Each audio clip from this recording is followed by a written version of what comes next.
Hello, everybody. Welcome to Anathema. My name is Lauren Chen. I am so happy to have you here. A big thank you, especially to everybody who is in the live chat. We are right now streaming on Kick, Twitch, Rumble, Facebook, and X. So, hello to everybody. Jaeger, good to see you. It's been a while. Let's see. Zakiaba on Kick. Good to see you. Fidget Guy, Av3103. Any Nick Myron or Zerka fans? I mean, I'm pretty sure the audience overlap is substantial there. And actually, I've Myron and I have been meaning to stream together. So hopefully we'll be able to get that sorted and have a nice little collab for you folks. Just since Kick mentioned first, that's right. Honestly, I've been having a lot of fun on Kick and Twitch. I like all of the chat stuff they have going on. I'm very much a noob, a boomer when it comes to it, but it's more exciting than just like the regular Rumble chat. Not that you Rumble people aren't great, but I appreciate the ingenuity that the streaming services have done with all of the extra stuff going on. Mactronic Man, hello with the little Lauren07 emote. Cool to see you. We have so much to talk about today. So first off, we'll probably cover this first. Happy 4th of July Eve to all the Americans out there, people who are watching in America. It is, of course, the 250th anniversary of America's founding, Declaration of Independence. So I mean, it's a really big deal. And, we criticize governments a lot on this show in these streams, but I want to remind everybody that you can very much criticize a government, criticize the actions of politicians or bureaucrats while still loving your country. And that's how I think everybody should feel. And that's the case whether you're in the UK or in Canada. I mean, Western governments, there's a lot of issues facing us right now. Don't mean to diminish that, but we should still ultimately love our countries, be proud of our heritage, and it's nice to have a dedicated day to celebrate that. And we recently had July 1st where the Canadians were celebrating their I guess national day. So I've always liked it how the Canadians and Americans kind of celebrate close to each other. But in addition to that, we're going to be going over the Odyssey. The final trailer has been released because I think just over a week and a half before the actual film is going to be out in theaters. So they have the final trailer out and it's gotten ratioed. Actually, probably the most unpopular, disliked trailer ever put on YouTube. So we're going to be watching that, reacting to it, and looking at what people are saying about it. We're going to be, of course, seeing the Odyssey the day that it comes out, like that Thursday, to be able to review it for you guys the Friday that it's out. I don't know. Maybe I'm wrong. Maybe it's going to surprise us all, but I don't have high hopes. In addition to that, the debate over Citizen Vigilante rages on. Mehdi Hasan was recently on Piers Morgan with Uwe Boll. And according to Mehdi Hasan, I mean, a Citizen Vigilante, it's racist, it's Islamophobic, it's bigoted, it's a call to violence. Is that fair? We're going to be looking over some of those clips. Taylor Swift is getting married either today or tomorrow. I don't know. It's a big deal. Certain corners of the internet. I care less. I mean, I'm happy for her, but apparently they're doing the wedding in Madison Square Garden, which kind of seems tacky to me, but whatever. And I don't know, is this hypocrisy on behalf of Taylor Swift? She cares a lot supposedly about the environment. Is Madison Square Garden during her wedding going to be set to 78 degrees like Zohran Mamdani has asked New Yorkers to do? Probably not. Also, Europe is apparently in the middle of a housing crisis. It's funny, they blame everything except for the migrants, which I think is kind of ridiculous. We're going to be looking at that. And as well as, our usual lol-cal of the week segment, we're going to be looking at some of the internet's worst videos. Jibbo's Karasu is an Islamist on Kick. Uh-oh. He denies this. Do we have Islamists in the chat? I would love to talk to you. Okay, so I mean, we're going to go over this more with the Citizen Vigilante thing, but I'm also going to, I know Sneeko specifically, we love Sneeko, but he's not a fan of the movie. He was saying, at least on X, that, hey, this is about you guys, Muslim immigrants. So is that a fair way to paint the film? We're going to look at it. Number one, though, let us talk about America's birthday. So the 250th, pretty big deal. Trump has organized this huge celebration taking place in Washington, D.C. Liberals are mad about it because, of course, they're going to be mad about it.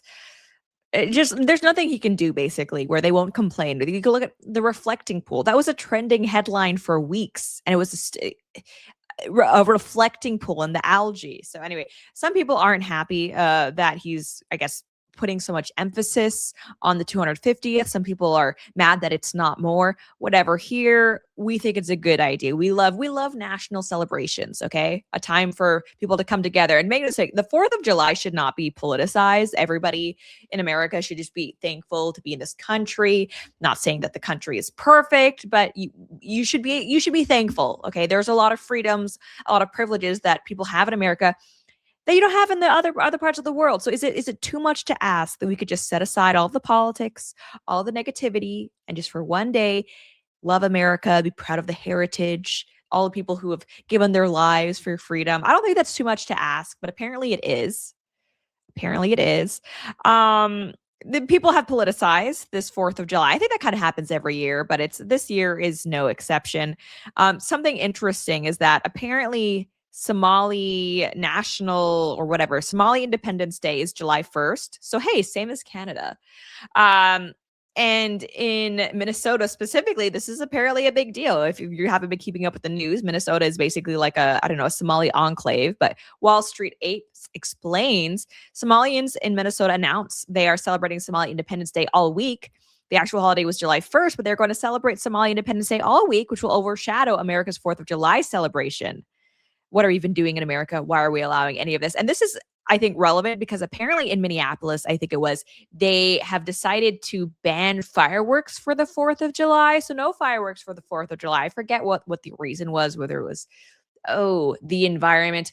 But we're going all out for Somali Independence Day, so much so that I think outside of City Hall, I've seen them raising the Somali flag. Like, why?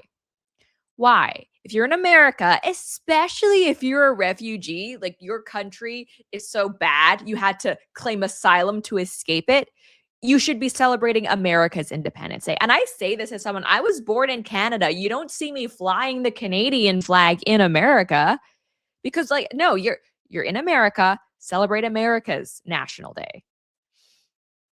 Unit 1188 on Twitch, people do nothing with freedom except degeneracy. Too often that is the case, unfortunately. Anyway, let's watch this. I can already, if you're watching this, or sorry, if you're listening to this on one of the podcast platforms, reminder, we are on all of the podcast platforms. Here we have a Somali woman doing this video. She's wearing a hijab. Let's see what she has to say. Here at Mahim's Cafe, we want to say happy Somali Independence Day. We are so happy. This is Somali Week. Yeah, so pausing here, they had this huge Somali Independence Day celebration, and there's just so many of them. Like, it is shocking to me that this, like, a Somali community could be this big in a single area. Like, what is happening? What's going on? What are we doing here? Even if you say that, hey, we need these Somalis who are 80% on welfare. We need, like, they are intrinsic to America.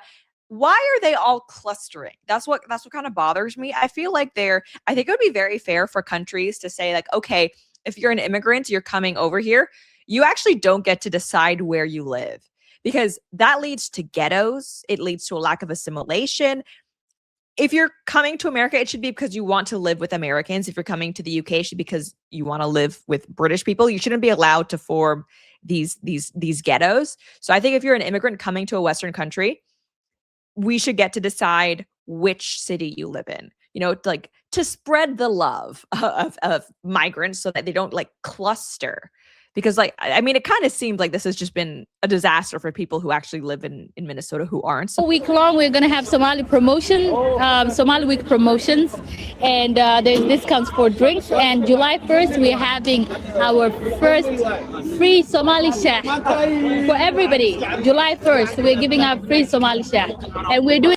So, yeah, the whole week they're having their Somali celebration. What about the 4th of July? Is this woman also going to be having a 4th of July celebration? Karasu 737, be best if they were barred. Really? Yeah. I mean, obviously, but hey, short of that, if these migrants are so great, why can't we put some of them Martha's Vineyard? Why can't they go there? Right? La Jolla, California. Let's share them some of the Somalis. In that, in honor of Somali Independence Day, because we're proud Somalis.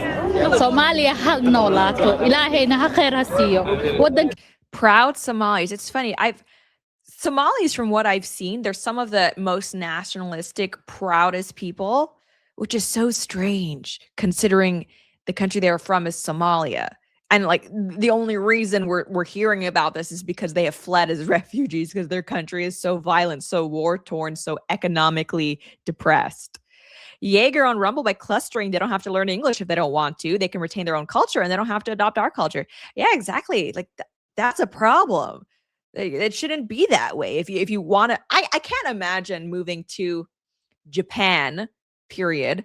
But because I don't speak Japanese, I don't have any type of affinity for Japanese culture. It would never occur to me to move to Japan and then try to form like a Western neighborhood and then only speak English, only want to eat English food. Like, I feel like in that case, I just should not move to Japan. I don't know. It's weird how these Somalis don't have the same feelings though.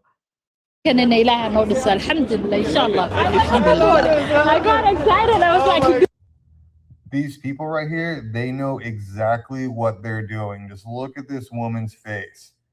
Oh yeah, look here. Let me just make something clear. Somali Independence Day is one day. It is July 1st. So why do these Somalians need to celebrate the entire week? And especially the week of the 4th of July, which is our Independence Day. They're doing it on purpose. I gotta agree. I mean, I gotta agree. Why would you feel the need to turn this into an entire week unless it's because you're trying to overshadow the 4th of July? Electronic Man, Twitch, strong correlation between dysfunction and ethnic pride. You know, I gotta say, I think you're onto something there. I'm not sure if it's because like tribalism is kind of a baser, more lizard brain emotion, generally speaking, for humans. And like usually if you're in touch with the lizard brain, if you're relying on that part of your brain, you're probably also dysfunctional by and large. Yeah.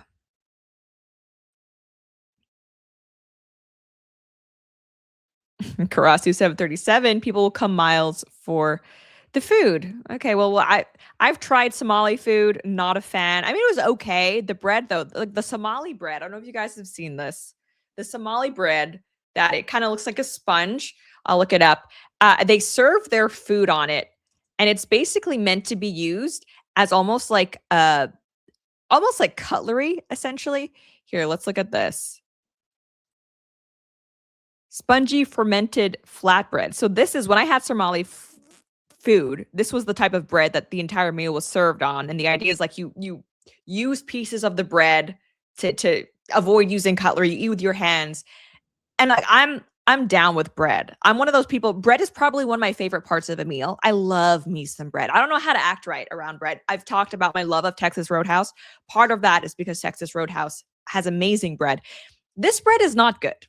Okay, at best, neutral flavor, not actively good. Texture leaves something to be desired. The actual stew I had, like Somali Tibbs, I think it's called, that was fine. That was pretty good. But this bread, okay, they don't know what they're doing, okay? Yeah, in my opinion, you are a lesser culture if you have not figured out bread, literally a staple of human cuisine for hundreds, if not thousands of years.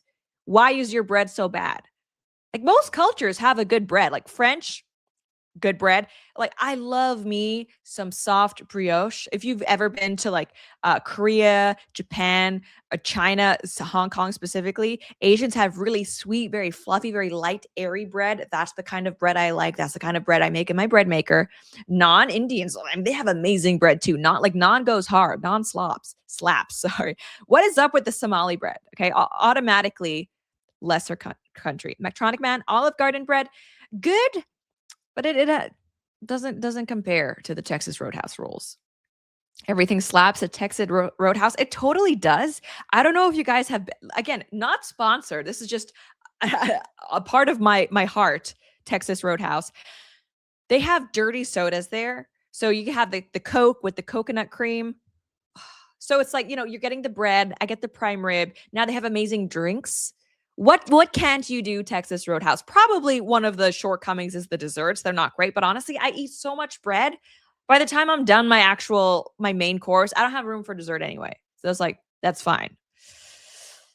After 3 7 out of 10 seems they're surviving rather than thriving. Yeah. So anyway, the bread is disappointing, but it's just I don't understand. Like you could kind of like embrace your heritage, but it's the fact that they seem to be proud to be Somali over thankful for being in America. It just seems ungrateful to me. It just seems ungrateful. Yeah, and Ilhan Omar, of course, America's proudest Somali congresswoman, always a joy to celebrate Somali Independence Day. Contrary to right-wing trolls, Somalis are helping Minnesota thrive. Okay, but objectively, no. Objectively, they're not. And that's like, I don't like hating on Somalis as often as I do, but it's because they say stuff like this. If Somalis would just mind their business, be thankful for being in America, that would be one thing, but not only are they committing all the fraud, not only are they taking all the welfare, but they have to say stuff like we're helping Minnesota thrive. Objectively, no, though. Objectively, they're not. It's insane. Oh yeah, so President Trump and the Second Lady Usha Vance, they put out a statement for the 4th of July, the 4th of July for America's is children. A fantastic day. It's a day of celebration. It's a very important day for this country and the life of the country. And it's a 250th year anniversary on top of everything, which is just wonderful, isn't it? That's right. We're going to have a good time. And so I didn't grow up celebrating the 4th of July. So 4th of July, I try as hard as possible to make it a big deal for my kids. But I want to hear, what do you guys have as 4th of July traditions? Because I've got Thanksgiving at this point down pat. Okay, we go hard for Thanksgiving, but I feel like I haven't perfected celebrating 4th of July enough for the kids. So what has your family done historically to make 4th of July feel special?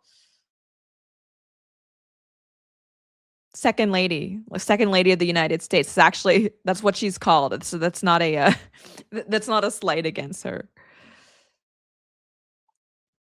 But yeah, that's good stuff. Elizabeth Warren, she's complaining about grocery prices. She says this 4th of July, families are drowning in higher prices at grocery checkout, but Trump, quote, loves the inflation, has no plans to lower your costs. Like I could understand frustration about rising prices from basically anyone except Elizabeth Warren. Elizabeth Warren is Bernie Sanders, but worse. She's all the worst parts of the corporate Dems and the progressive socialists. Just like terrible. Like she single-handedly is responsible basically for killing Spirit Airlines and making your flying even more expensive.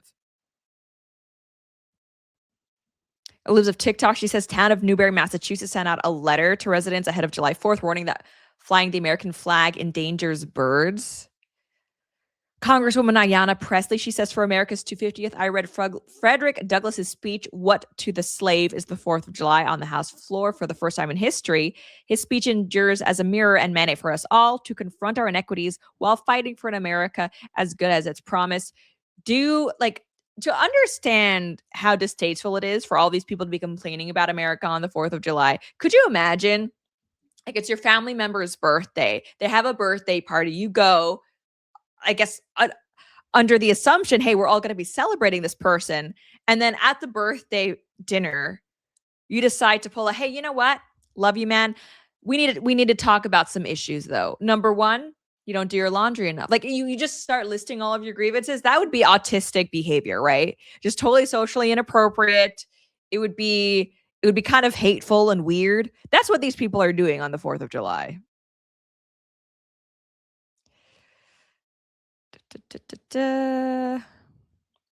It's all indigenous land. F your 4th of July. Just haters and losers.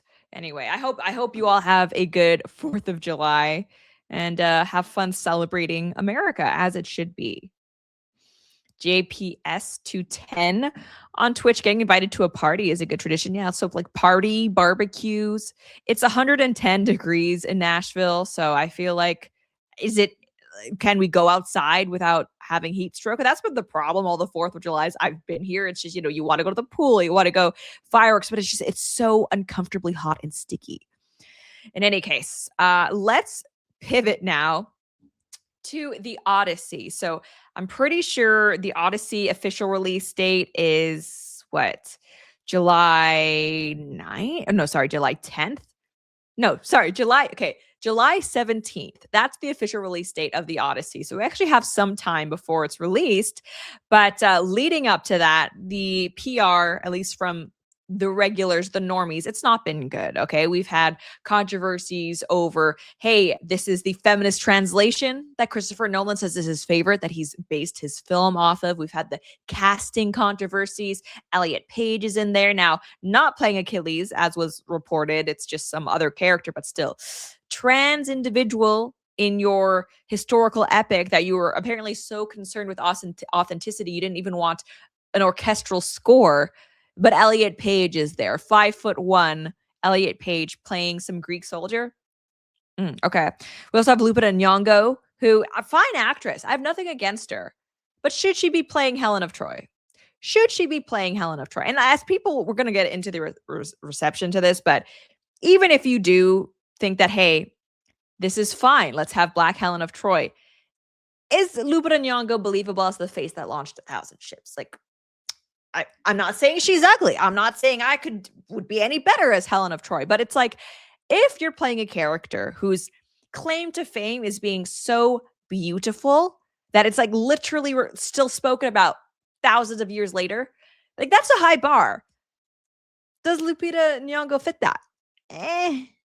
Anyway, so it's just not been good. We also, I think last stream spoke about how leading up to the release, they've also chosen to forego the influencer screenings. Some films do this now. They'll, before the release, let some influencers come, watch it, build up hype. Instead of that, they're restricting screenings to like the access corporate media. So, Hollywood Insider, Variety, people who basically have an interest in saying good things to keep their access, but who also, tend to love anything the audience might hate simply for no other reason than maybe spite, and who also are going to be probably sympathetic to the ideological reasons why the feminist translation and the like blackwashing have occurred, simply to name a few reasons. So now we have the final trailer that has been released. And it's not good. Here, we'll look at it now. We'll watch it. I mean, I don't know how much we'll be able to watch at a time. I might have to pause it to avoid copyright issues, but it was released just a few days ago. 51,000 upvotes. Okay. 244,000 downvotes. That's crazy. That's crazy. If I had a film coming out, I would rather people just not watch the trailer rather than already hate it so much, have such a visceral negative reaction to it, they feel the need to downvote it. That's not good. Okay? That's not what you want for your movie. But it's like there are some scenes here that I want to highlight, but let's watch it together.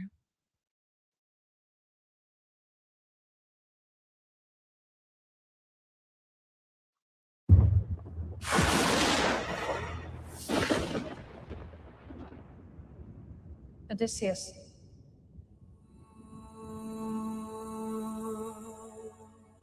Don't you remember? Okay, stop. First thing that's already been criticized is the color grading. When exactly did Hollywood become allergic to color?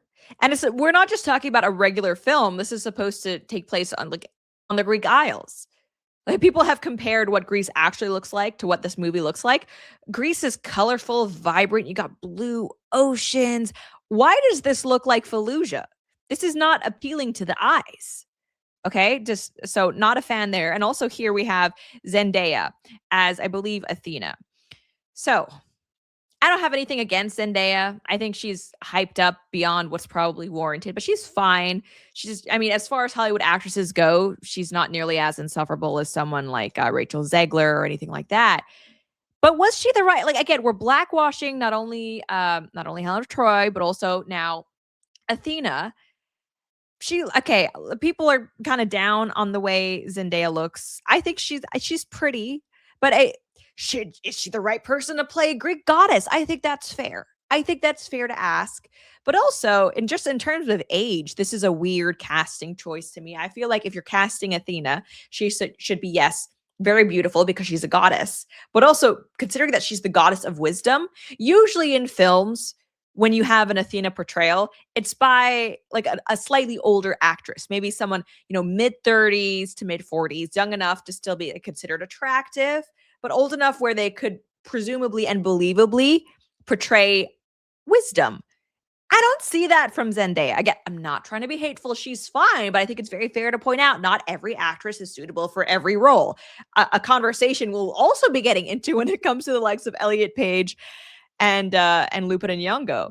Inevitable China on Rumble. Hey, good to see you. Happy 4th of July to America. Japan went all out on the fireworks this year. LMAO. Don't get me started on Japan. Okay, my timeline is once more full of all the Japan glazing. You cannot find a culture more antithetical to the 4th of July than the Japanese. I'm sorry, but like the Japanese, they're basically allergic to freedom. They are allergic to like raucous joy. So no. Goiper Boyner on cake. Forgive Japan today. Never. Okay, so tangent. My family, my aunt and uncle recently were in Japan. And they actually went to like one of the shrines or something, and there was a prayer to my family, like in the Chinese characters. They found a prayer that was dedicated with the Chinese character, like my family's last name, for the victims of like the rape of Nanking. So we still feel an intergenerational blood feud over here. Okay. That being said, love sushi, individual Japanese friends. Good to have you here. But like, as a whole, I'm not going to lie. I do believe that the constant Japan glazing is very much related to trying to manufacture consent toward potential future involvement with Taiwan and the whole China situation. So that is, okay. Can we not just finish the trailer? Okay, I hear you in the chat. Sorry, pause the Japan rant. Let's return.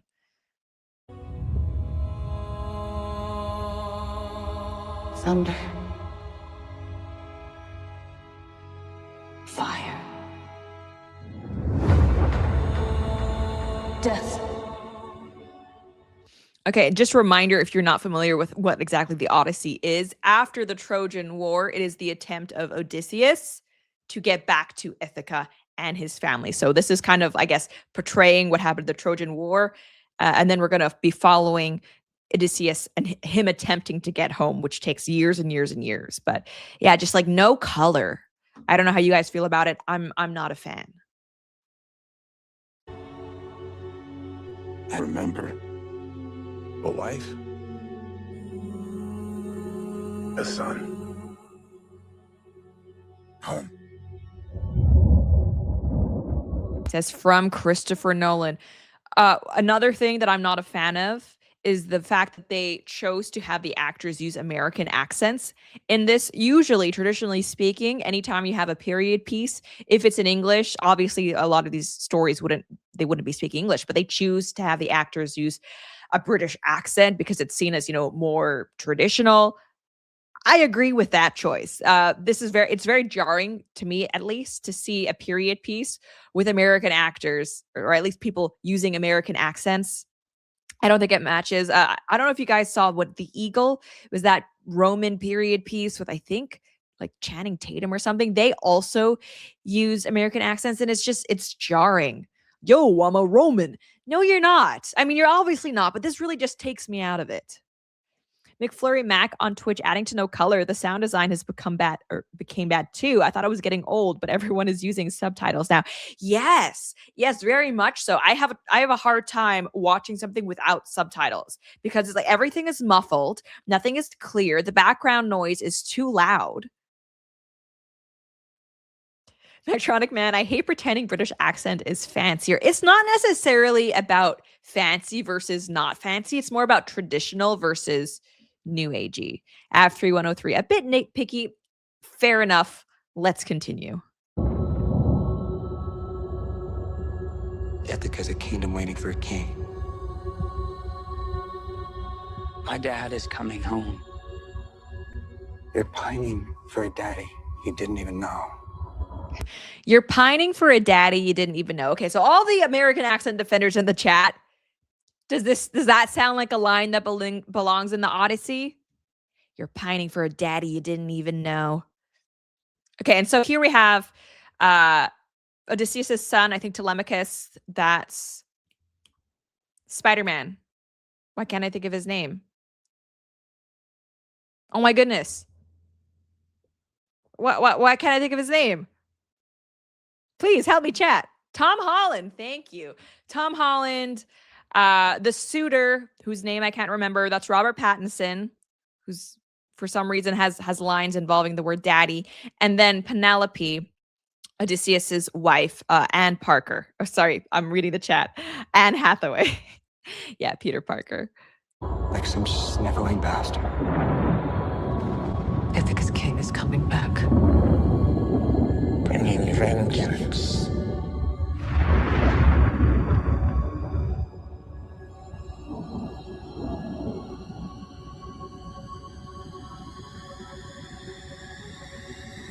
It just all looks so gray. It all.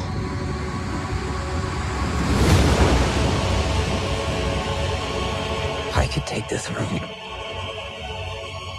They're not giving up power to you or Odysseus. Do you think life goes back to the way it was? Oh, so with Anne Hathaway here, she's a great actress, but some people are pointing out that she kind of is suffering from Botox face here. You know, not a lot of movement in the brows. And obviously she's supposed to be distressed in this scene, but it's just kind of like, I understand it's a double-edged sword. If you're an actress, you want to look your best, but you ultimately your job is to portray emotion. So yeah, she looks great, especially for her age, but it's just, you know, it would be hard to pinpoint what her emotion was supposed to be from the scene without the dialogue. That world is gone. If he returned, he'd have to kill him. Like you will.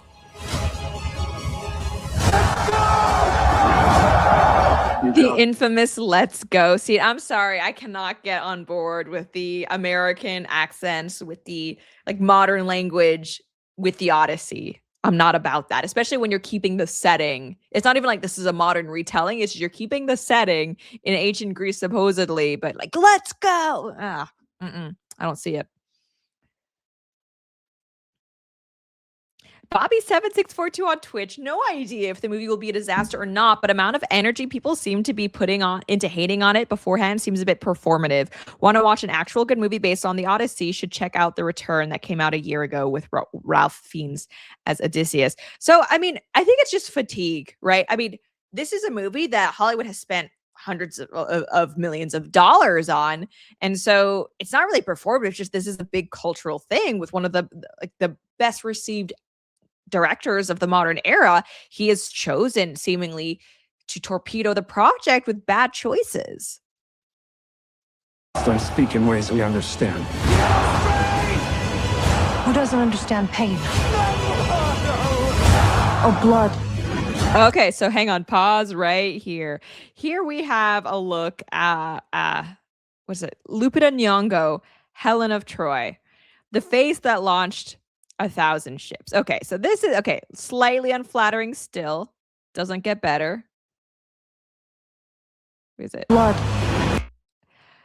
I'm sorry, no. And I'm not trying to be rude, but it's like it's fair to say, hey, there were probably even better black actresses that you could have chosen for this role. What is going on?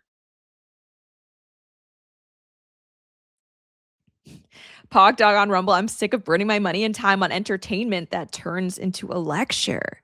And I said this before, but if I'm paying like 20 some dollars to see a movie, you know, about Helen of Troy, the most beautiful woman, I shouldn't have to be the one doing the acting, watching Lupita Nyong'o in the role. I'm sorry. I don't mean to. Not the right choice. Unit 1188 on Twitch launched away from her.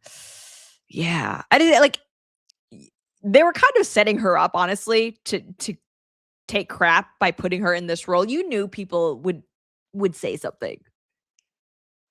Bobby7642, hey, not defending it really, but we'll wait to watch it before panning it. Okay, fair enough. If you know, I'm not saying don't watch it. I'm not even saying don't enjoy it. I've said this before. I wish I would like a lot more movies than I actually do. I don't like having to waste my time and money with stuff that doesn't entertain me. So if you end up liking it, good for you. All right. The gods. And then here we have Elliot Page. Elliot Page as Sinon.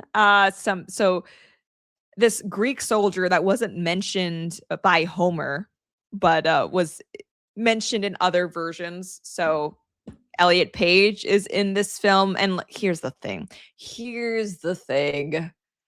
Have you guys heard Elliot Page's male voice? Have you heard it? And let's look it up. Because again, we shouldn't have to be the ones doing the acting. Okay. We're supposed to be immersed in the world of, I don't know, ancient Greece. We have like this historical battle. I don't think I should have to be kind of acting like this is legitimate. Getting out of the shower and the towels around your waist and you're looking at yourself in the mirror and you're just like, there. I present to you your Greek soldier, ladies and gentlemen. Okay, and this is her voice after transition. Like this is just what Elliot Page, the actor, sounds like. Hang on, is this another bit more voice? It's a funny and heartwarming document. And an enjoyable watch. So for Drew, why tell the story? Succinct and an enjoyable watch. So for this is the okay. There's flattering casting, and then there's just lack of believability. But I'm sorry. Elliot Page is not convincing as a biological male, i.e., a male, and so casting him as a Greek soldier, I don't know. I don't know what that's about. I don't know what kind of DEI bucks Christopher Nolan was trying to get. But this is ridiculous. Keep in mind, Elliot Page is 5'1". 5'1".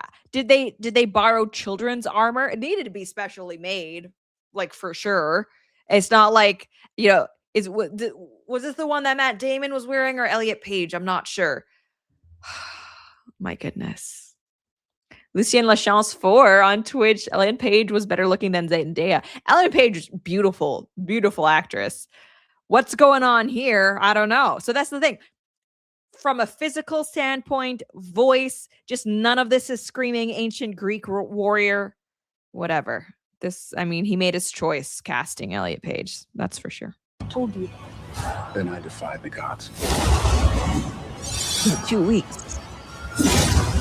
Epic. Right.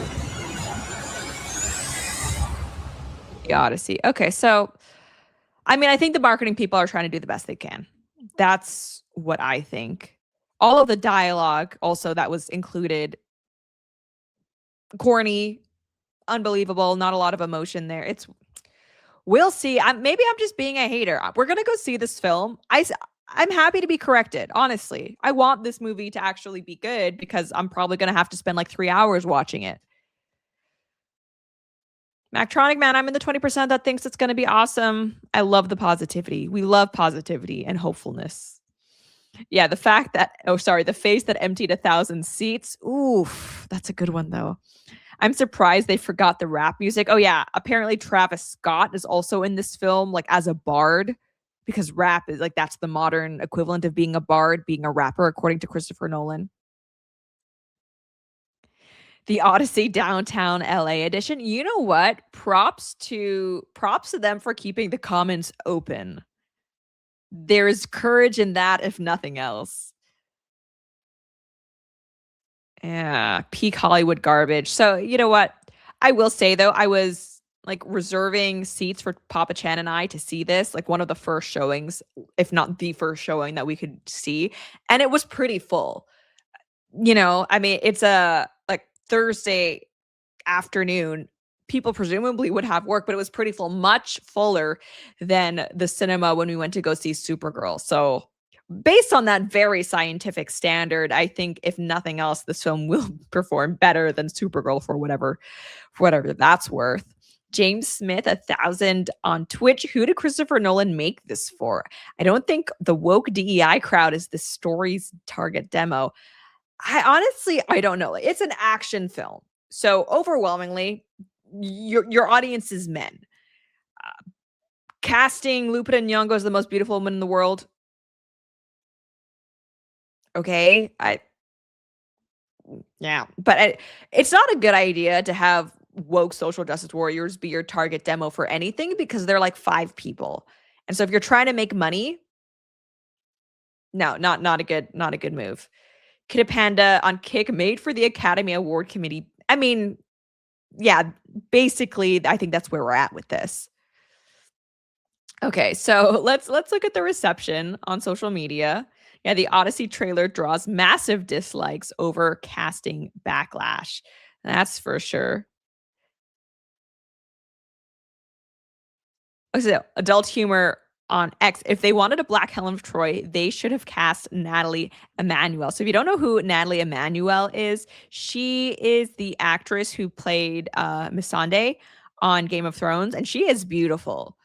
So that's the thing. Not only did they choose to blackwash the character, they also chose someone who is not necessarily what I would imagine is like most people's ideal for beauty.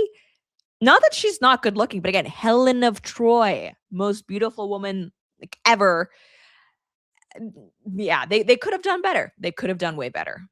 And so the memes with Lupita Nyong'o as Helen of Troy have been cruel yet funny, as they often are. This AI video. I mean, the AI is really taking the meme game to the next level, I have to say. I didn't do nothing. Shoplifting ain't against the law. I asked to buy Kool-Aid with food stamps, and y'all said you don't do that no more, but I gotta get my nails done. Disavow. Disavow. I mean, yeah, the memes are good. Okay, Samuel Jackson is Helen of Troy. Another photo of Lupita Nyong'o. Christopher Nolan wants you to believe that this is the face the Greeks and the Trojans went to war over. Yeah. Homer Pavlos, I'm guessing is Greek. I mean, name like that. This is the most embarrassing moment in cinema history. 106,000 dislikes. Oh, it's much more now. Chris Nolan did everything he could to destroy his career. He will be remembered as a weak man. Okay, so here we have like image of Elliot Page and Lupita Nyong'o side by side. A reasonable minimum standard for Achilles and Helen is he should be at least able to kill me, and I should at least be willing to F her. And they failed at both. Oh gosh. Like that I feel like I'm having a better time reading people roast it than I will actually have seeing this movie. Helen of Troy in 2004 versus Helen of Troy in the Odyssey in 2006. Like, I feel like that comparison, it's worth a conversation as to where we are in a society. Just saying. Yeah. So why you on X? Nolan built his entire reputation on obsessive historical and visual authenticity. Dunkirk, Oppenheimer, every frame researched to death, and then Helen of Troy, a figure explicitly rooted in ancient Greek civilization, gets cast without any consideration for that same authenticity. For the same authenticity he applies to everything else. It just reads inconsistent, not racist, inconsistent. And for Nolan specifically, inconsistency is the one thing nobody expected. And then, yeah, like, could you imagine if they had at least cast Missandei? I think there would be less of a backlash. Still backlash, but I think safe to say less. Okay, some pushback though. This account saying if you go outside and speak to people, literally nobody effing cares about any of this. I mean, but shouldn't you want people to care about your film in a good way? That's the thing. Like, it's not good if you spent hundreds of millions of dollars on a movie that nobody cares about. People should care about it in a positive way. And it seems like nobody cares about it unless they're crapping on it. Ugh.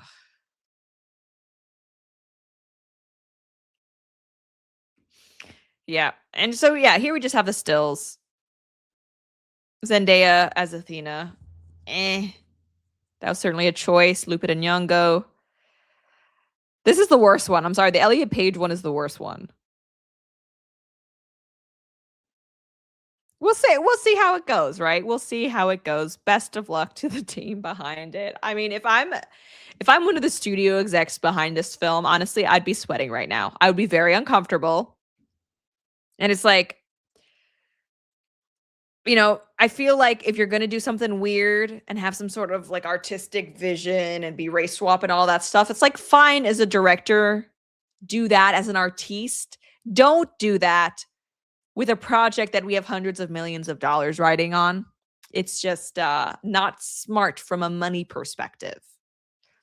Amazing Rack on Kick might be the first Nolan movie I did enjoy. Okay, so I mean, here's the thing. I'm not a super big Nolan fan. I mentioned this before. What is that? Inception, Interstellar, not really my thing. So I don't know. Maybe it's just that I'm not the target audience for that. I don't know. Maybe there are all of these like woke liberals who are simultaneously really interested in period pieces and like action, and they're gonna eat it up. Maybe. Stewie13 on Twitch, the sound is so bad in his movies. Yes, everything's muffled and too much bass. The mix is just unreal. I don't know what like people have against clear dialogue, clear speech in this day and age. Electronic Man, how did you not like Inception? I thought it was too long. I thought it was pretentious. Oreo Nyclops, Orion Cyclops. There we go. On Kick, Zootopia was good. I did like Zootopia. Zootopia is actually like the racial overtones are very clear in Zootopia, but I mean, they're kind of based simultaneously when you think about it. But it's a good movie. Yeah, Dunkirk I thought was good, but anyway, he's not my favorite director in any case. Now let's talk about another film. Citizen Vigilante, and the internet is kind of, you know, while they're simultaneously roasting the Odyssey, good things are happening to Citizen Vigilante, #1 on Amazon Prime. Nova Zero on Kick, who's your favorite director? Probably Guy Ritchie. I love me a Guy Ritchie film. Like there aren't that many directors where I'm like, oh, it's him. I don't need to know anything else about the film. I'm going to go see it. Guy Ritchie is one of those people. Now, I think he did the Aladdin movie. Not my thing, but I love me and Guy Ritchie. It's just like, it works. I love that he loves British gangster heist types of films. So he's probably my favorite director, honestly. Okay. Rock and Rolla, specifically, great Guy Ritchie film. He has another one coming out, I think, with Henry Cavill. I'll definitely see it. But okay, so Piers Morgan hosts clash over controversial film Citizen Vigilante. On Piers Morgan Uncensored, journalist Mehdi Hasan, who is this like British Muslim lib, called Uwe Boll's low-budget thriller fundamentally anti-migrant. Okay, I mean that's fair. It is anti-migrant, but what Mehdi Hasan has failed to do is convince anyone that being anti-migrant is a bad thing. Anti-Muslim propaganda. Well, Boll insists it targets criminals, not Muslims or migrants broadly. Okay, but Uwe Boll, we, by the way, interviewed him on this show. Watch my interview with him if you haven't already. Super based guy, really awesome. But it's not like just broadly anti-migrant, but the thing is, migrants disproportionately are criminals who use Islam as justification for their criminality. So like, yeah, all of these things are connected. And we should be able to criticize them. The new redneck, watch Citizen Vigilante to celebrate the 4th. Yes. Okay, so let's look at some of these clips. And yeah, reminder that right now on Rotten Tomatoes, Citizen Vigilante has a 10% tomato meter. So that's what the critics are saying. 94% popcorn meter, which is what the audience is saying. So overwhelmingly, the audience is loving it. And I guess the critics can go kick rocks. But here, let's look at some of these clips. Mehdi Hasan not liking Uwe Boll. And I mean, I guess it is kind of funny to see someone crap on a film directly to the film's director. Could you imagine, for example, if it was me hating on the Odyssey and then Christopher Nolan is right there, like arguing, like, no, it's good. This is basically what we're about to watch unfold with Mehdi Hasan and Uwe Boll on Piers Morgan, which is like, this is entertaining. Honestly, props to Piers Morgan. He has blocked me because he didn't like that I kind of called him out on his BS free speech takes. But this is good content for the internet. Have you heard personally from Elon Musk? Have you talked to him about this? Oh yeah, and this interview follows the fact that Elon Musk promoted the film, retweeted it on X, and they also offered it for free for like a couple days for people who wanted to watch it on X. No, not really. We just had exchanges as messages, basically. And so, what did he? What did he? What did he say? No, But hang on, wait one second. that's very interesting. What did Elon Musk say to you?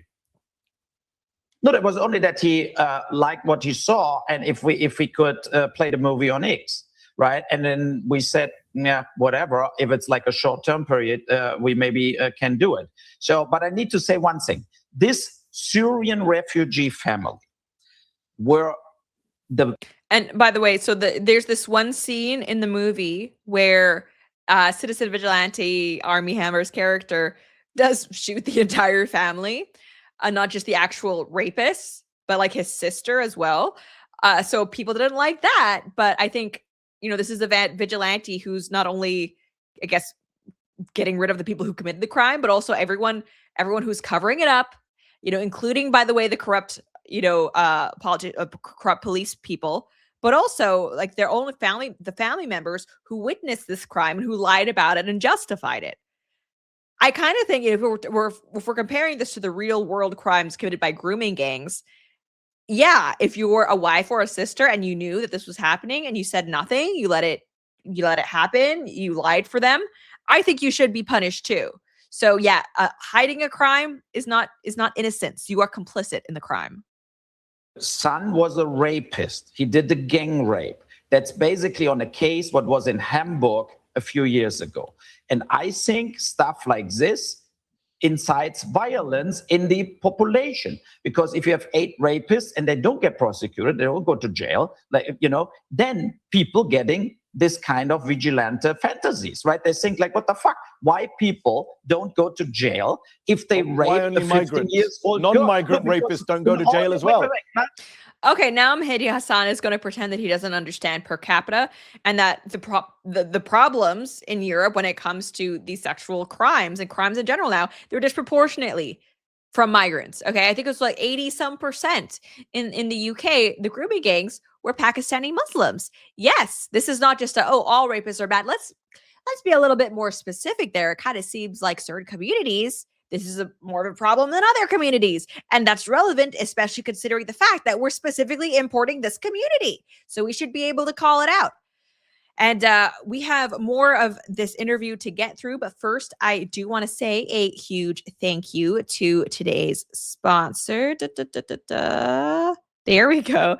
I do want to say a big thank you to today's sponsor, which is Native Path Antarctic Krill Oil. So if you've been following me for a while, you'll know that almost 6 months ago or more, I tweeted out about the fact that I had some really bad tendonitis going on in my foot. It had been about a year, wasn't getting any better. I was asking, like, what do I do? Is this just my life now? Because it was so bad. I was struggling to walk. At some points, I was actually limping. And I got a foot brace. Didn't really help. I tried different supplements like collagen. Didn't really help. Guys, the other day, I was cleaning up. I came across the foot brace that I had been wearing, and I realized I hadn't worn it in like 2 weeks because I hadn't thought about it because my foot was no longer hurting. Okay? Huge deal. The only different thing that I've done, okay, I think it's because like tendonitis due to inflammation. So this, I think, reduced the inflammation because, people are also saying you just got to give it some rest, stay off of it. It's my foot. I'm an active person. I'm outside a lot. I can't really just stop walking. This is the only thing that I found that it helped me. Okay. And my foot is so much better. So I'm really happy about that. So if you've been taking fish oil for heart, joint, or memory support, here is something you need to know.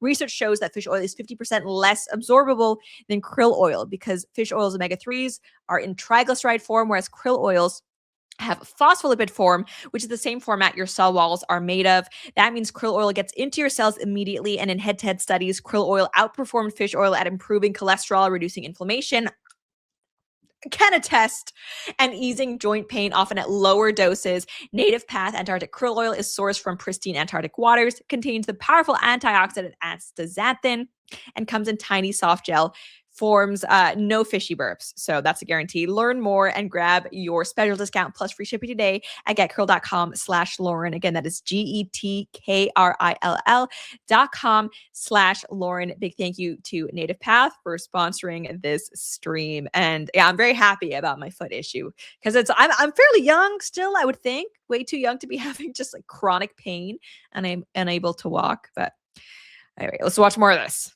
No, I'm Jeffrey Epstein got away with it. In all your talk today, you say all Muslims are whatever victims, non-stop victims of right-wing attacks. I never said that. But you said that. You implied that in everything you said. No. And so I didn't say all Muslims. I said there are rape gangs which include Muslims. In my film, he goes against criminals, not Muslims. Criminals. And no, he didn't. He murdered an entire family. So, and that's the thing. No, he didn't. That's not true, Uwe. So, he killed the entire family, Uwe. You're lying.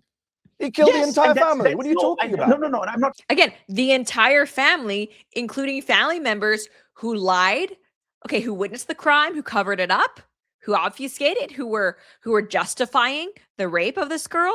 Not good people. So the fact that Mehdi Hasan is like, how dare you punish the people who were complicit in the crime? It's like, I don't know. That's a weird thing to say, if you ask me. Collaborators. Yeah, exactly. Collaborators. Like, he shoots the entire family. Were they all criminals? Was the girl a criminal? Was his sister a criminal? No, but she was okay with the rape, and she saw the rape as a witness. So you support killing people for having views you don't like? Okay, Mehdi Hasan.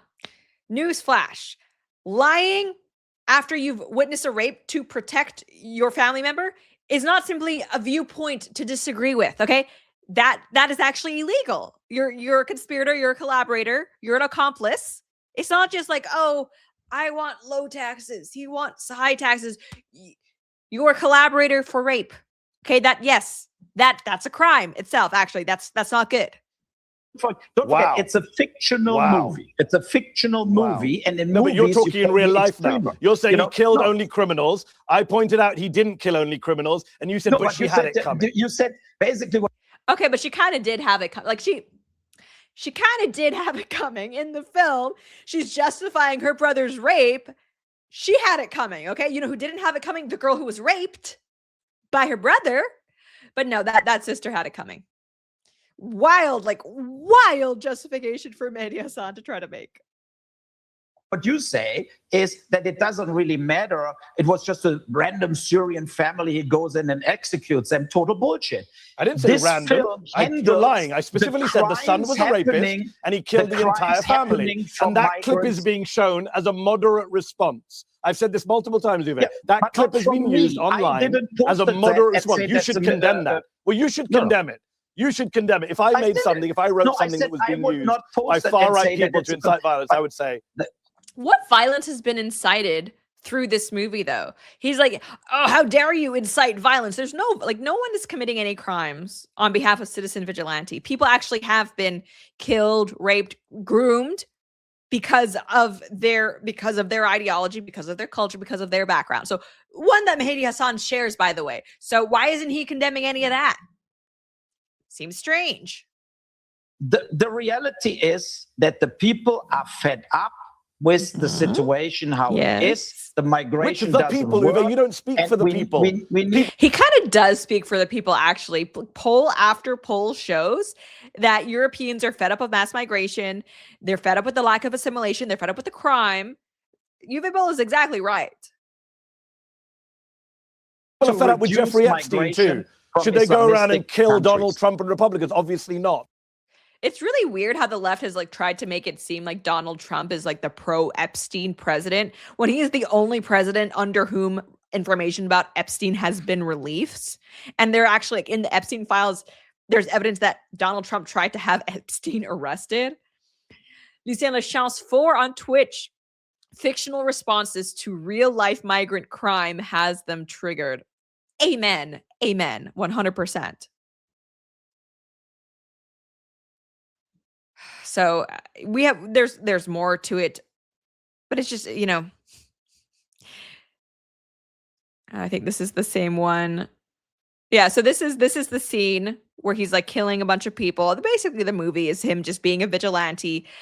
He's kind of spurred by the fact that not only is this migrant crime happening, but there's no accountability, it seems, for the criminals. I mean, Citizen Vigilante is a reaction in a way to two different things. The one thing is too political correct films.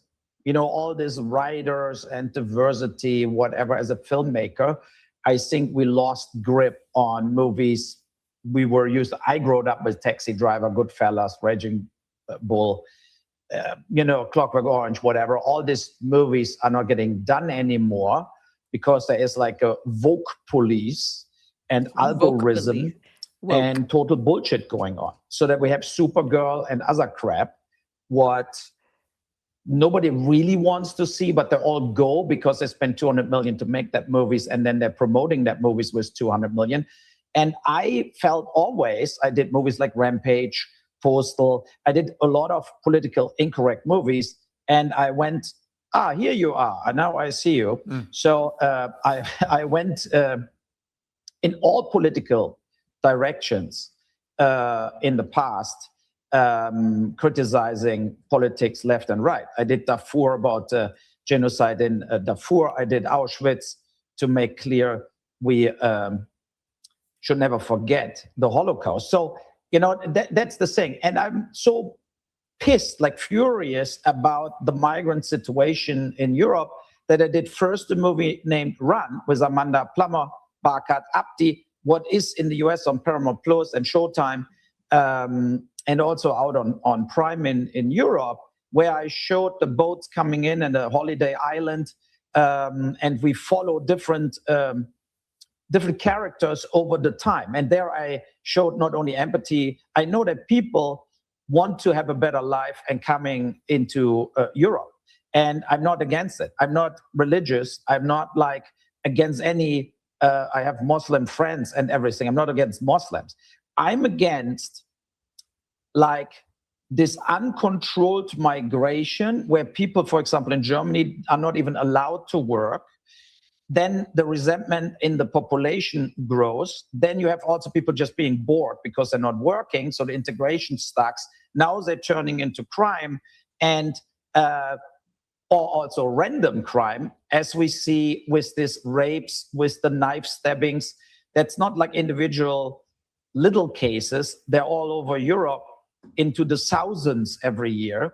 And I think, and he's right, by the way, 100% right. We've seen enough of the studies where overwhelmingly these Islamic migrants, they're drains on the social safety nets for Europe. And let's not forget that the original justification for bringing migrants over, oh, well, we have an aging population, we're below replacement, we need them for the tax base.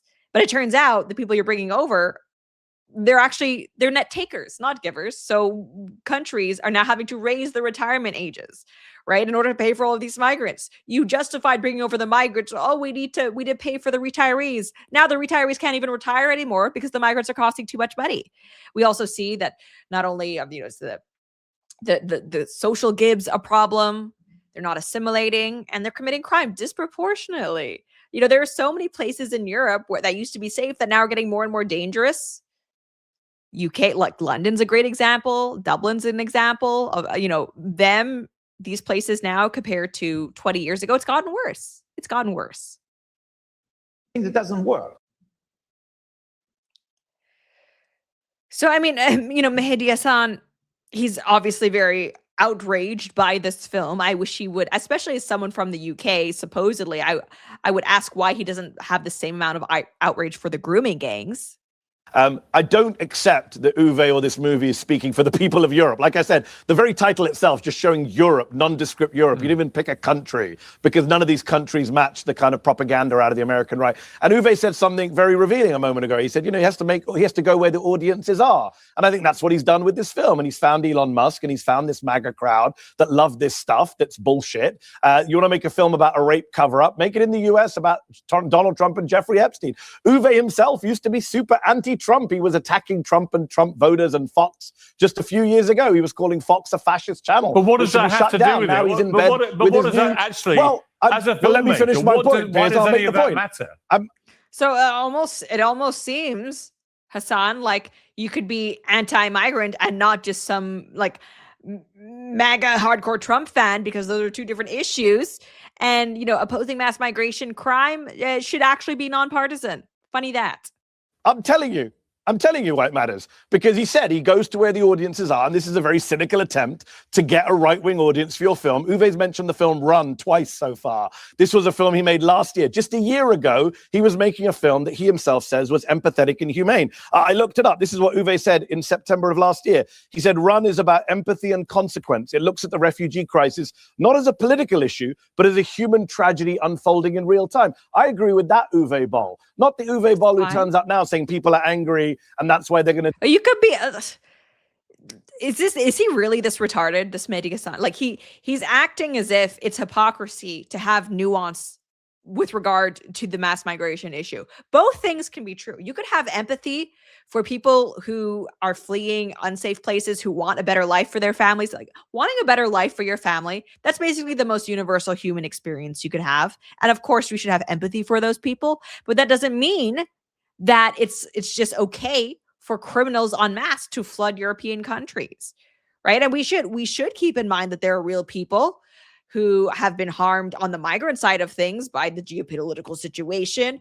But it's like, this actually is these are all reasons why Uwe Boll is not the bad guy here. The fact that he does understand this is a complex issue, but Mehdi Hasan is like, oh, what? But you said that you have sympathy, but yet you have sympathy for some refugees, but yet you don't think we should look the other way when it comes to migrant rapes. It's like, yeah, that's the sane response here. GST DeAndre on Twitch, Mehdi Hasan's arguments always hinge on not understanding much of anything or pretending not to. Yeah, I think he's smarter than this. I don't think he's actually confused about any of this. Jaeger Rumble, Chizzy G269 on Rumble. The left is both pro and anti-colonization, depending on the skin color of who's being colonized. Very true. Do this stuff, and migration's out of control, and migrants are killing people. First of all, crime is down across the continent. Crime is down in Germany. Crime is down in the UK. This is a moral panic from the right to distract from other issues, right? Are there rape gangs? Yes. Do migrants carry out horrific crimes? Yes. Do non-migrants carry out horrific crimes? Yes. Piers, you... Yeah, again, I'm sorry. I don't have any patience for people who pretend not to understand the issue of per capita. Tweeted the other day, as did I, about a dozen white men in the UK who allegedly joined in the rape of a guy's wife. They're on trial. I have to be careful what and I say nobody on the right seemed to care. They're innocent until proven guilty. And no one cared. Elon Musk didn't tweet about that. Okay, so I see this all the time where, something bad, a crime happens and it's like a white person or whatever, and all these leftists like, what? No one cares about this. We do care. No one supports it. The reason why we don't bother maybe talking about a case like that is because no one's defending him. Okay, he's going to trial. No one is fundraising hundreds of thousands of dollars for him. No one is trying to obfuscate the fact, like when a white criminal is caught after committing crime, there's no justification for it. There's just universal condemnation. So that's okay. Like, that's good. The reason why we feel the need to cover migrant crimes is because we're still bringing in migrants, even though they commit disproportionately. So it's not just like, hey, look at this. It's, hey, look at this. Therefore, maybe the fact that this case is happening should influence other decisions that we're making politically and socially. And also, especially when it comes to like maybe Black crime, it's worth talking about because it seems like the Black community loves to raise money for Black criminals for no other reason than the fact that they killed a white person. So no, it's not hypocrisy. The fact that we're not talking about like, oh, a random guy also had like a grooming operation. Good. Hang him. I don't care. I'm not sticking up for him. It's like Black activists. There was this one story recently, and it's because I've been covering the Carmelo Anthony case. There was this one story recently where tragically there was this family, Asian wife, white husband. The husband killed his wife and the kids. Terrible. But I had Black activists tagging me in this, like, oh, well, you think your problem comes from the Black community. What about this? That man was obviously not racially motivated when he was killing his own wife and children. Like, there's no broader trend to talk about. And white people aren't trying to fundraise for this murderer who killed his own family. it clearly was an anti-Asian bias. It was his family. So, try to compare that to the Carmelo Anthony case. It's like, I'm sorry, you're actually too stupid to even try to argue with. My goodness. So I guess ultimately, though, just another reminder to go watch this movie. Okay, here we go. So Patrick Bet David, this is the Sneeko post I was talking about. He tweets out, watched Citizen Vigilante last night. There's a reason it's the #1 movie on Apple. And then Sneeko, who is Muslim, he replied, "You're an immigrant from the Middle East. This movie is about killing you." But you've able like it's not just, hey, we should kill Muslim immigrants. No, it's about, let's talk about the fact that Muslim immigrants are disproportionately overrepresented in crime. There's that, but we're still bringing them in. And it seems like the system is looking the other way when it comes to punishing these people. That's a real problem. And I'm sorry if it makes people who are Muslim uncomfortable, but I'm uncomfortable with the fact that there are rape gangs going on. Like, that's also uncomfortable. Can we talk about that? Can we talk about that? I think that's where the frustration comes in. And so, yeah, I don't think it's a bigger harm that, Muslims are offended when compared to the fact that Europeans are being actually like raped and murdered. There's the big concern there. How about we spend some time talking about that? All right. Now let's, what should we talk about? Oh yeah. Speaking of migrants. So, there's a lot of crises in Europe apparently, but there's also specifically a housing crisis. So Ursula von der Leyen states Europe is facing a housing crisis and announces plans for a European Housing Alliance summit. Let's take a look at this. My fourth point is on housing. Europe is facing a housing crisis, a crisis of affordability, access, and quality. Our citizens are calling for solutions, and we are responding. Under your presidency, we aim to launch a European Housing Alliance, and we will convene a high-level European Housing Summit. This is one of the defining social challenges of our time, and our people expect us to deliver. Okay, so I want to be really clear here. And she's right. There is a housing crisis in Europe, in a lot of Western places, in terms of, accessibility and affordability. But to be 100% clear, this is due to mass migration caused by the government. So the government, mass migration, they are to blame for the housing crisis that Europe, that many parts of America, that Canada finds itself in. Because all of our countries, we have fertility rates below replacement. What does that mean? It means that absent immigration, our populations would be shrinking, getting smaller and smaller every year because more people are dying than are being born. What does that mean? It means that housing without immigration, housing should actually be getting cheaper because there are fewer and fewer people competing for the same amount of houses. Okay? Supply and demand. Without immigration, without importing mass numbers of people, housing would be getting cheaper. Just think about that. Imagine, it's so unthinkable from a Western perspective, but imagine if a house today, the same house, was actually more expensive 10 years ago. Seems just ridiculous. You might as well say, hey, what if the sky was green? But this would be the reality if it weren't for mass migration. Case in point, there are other countries who are also suffering from low fertility rates, declining populations, but haven't implemented mass migration. Countries like Japan, countries like China. And guess what? You know what is happening in those countries? The housing is getting cheaper. Okay, the housing is getting cheaper. In China, the housing is the cheapest it's been in 20 years. Could you imagine? Could you imagine in America if housing was cheaper today than 20 years ago? In London, if housing was cheaper today than 20 years ago? It's just... it doesn't even seem like, it boggles the mind. This would be reality. This would be reality without mass migration. So James Smith 1000 on Twitch, not to mention food, electricity, gas, etc. Everything should be getting cheaper. Mactronic Man, zoning and building restrictions are honestly the biggest issues. No, no, patently false. I'm not saying those aren't also issues. And actually, I'm very passionate about like mixed zoning. I think like the reason why America is so unwalkable, like, don't just blame cars, blame zoning issues.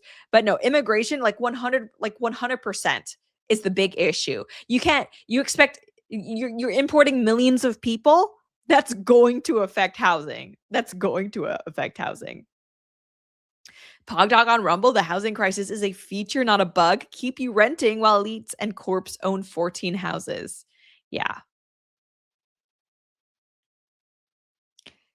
Mr. R-Tide on Kick, her views are retarded. Explain how I'm wrong. Explain. And that's the thing, you cannot look at me with a straight face and try to argue how importing millions, tens of millions of people hasn't made housing more expensive. Because that's ridiculous. And obviously, like, migrants aren't turtles. They don't carry their homes with them on their back. Nope. James Smith 1000 on Twitch. Something else to imagine. Going to a Christmas market in Germany without getting run over. Austin population growth has skyrocketed, yet prices have come down because they've also simultaneously been building, which is like, okay. But I'm actually someone who I don't want just like infinite high rises. I like having nature. America is beautiful in terms of its national parks, its forests. You don't have to be building infinitely forever if you just stop importing millions of people. Jonathan Swift 89, Twitch. Housing supply would decline with demographic decline as the supply of labor would decrease too. I mean, labor, but the thing, like, we complain about stagnant or low wages. That's also due to immigration. But housing supply might eventually decline. But so far, at least in places, again, like Japan and China, what's happening overwhelmingly is just getting really cheap. It's just getting really, really cheap. And so much so in Japan, there are actually places like they're just giving away the houses. I'm not saying in Tokyo that's going to happen. Tokyo, like, because people move into the big cities from the rest of Japan. But this could be us. But for infinity migrants. Arkantos on Rumble. 80 IQ labor, don't need it, send them home. Yeah, not good. Anyway, so it's just kind of interesting to see them acknowledge that housing is a crisis, but take absolutely no accountability for it. Not even mention immigration at all. And in Canada, they try to do that as well, because Canada's having a housing crisis as well because of immigration. But the housing minister, because they're liberals, was trying to act like, oh no, it's actually nothing to do. But it doesn't make sense. It doesn't make sense. That's like saying, oh, we invited 50 more people to the party than we thought we would have, and we've run out of food, but it's not because of the extra people at the party. Seems pretty clear, though, that is exactly why there's no more food at the party.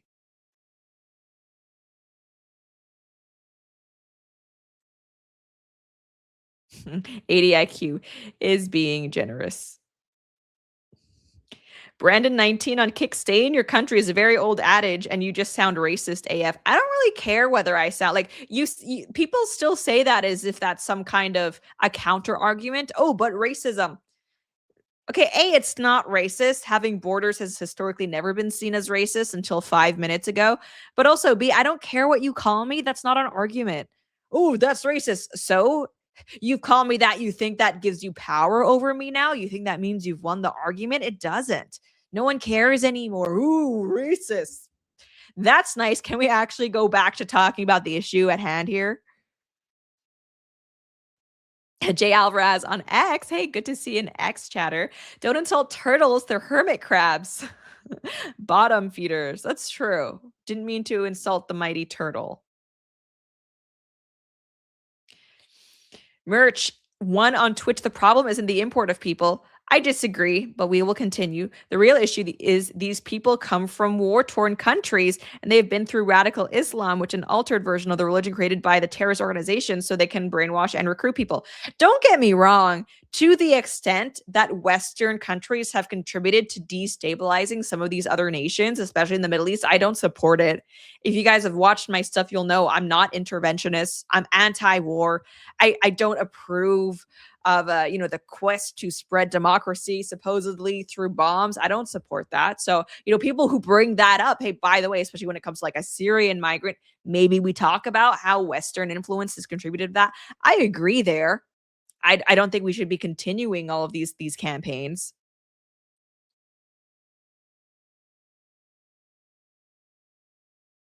Arkantos on Rumble, it's not Islam, or sorry, it's not altered Islam. Okay, so but here's the thing, and I'm gonna have people call me now. Like I get called an Islamophobe, and when I'm about to go into this little spiel, you'll probably say like, "Oh, you're defending Islam." I'm not defending Islam, but objectively speaking, before Wahhabism took over, propped up by the CIA, by the way, Islam by and large had less of a radicalism problem than it does today. I mean, there's a reason why if you look at pictures from the 70s in Iran and Afghanistan, there are women who are wearing mini skirts, who are dressed totally Western, same is true for Iraq as well. A lot of the Middle East now is way more radical in terms of a religion than it was decades ago, but they were still Muslim.